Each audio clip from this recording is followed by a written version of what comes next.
L'avortement qui revient dans l'actualité aussi, on en entend beaucoup parler ces derniers temps. Par extension, ça s'annonce pour être un enjeu central de la prochaine course à la présidence. C'est l'impression que j'ai, Pierre. Ça va rester ce sujet-là, parce que ça revient constamment. Ça va rester jusqu'en novembre l'année prochaine.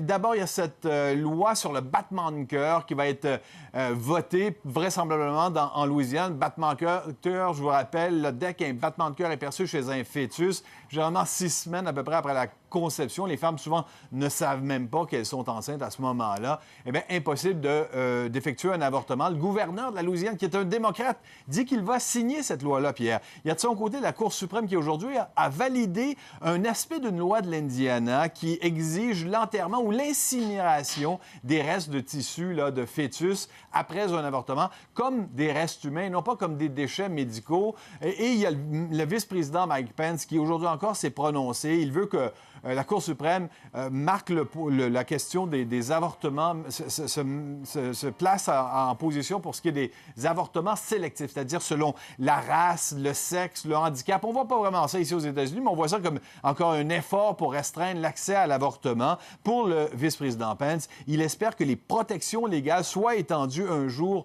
aux Américains, même pas encore nés. Alors, vous voyez à quel point, là, ici, à la Maison-Blanche, on pousse pour la définition la plus directe, la plus extrême, si on peut dire, quant au droit à l'avortement.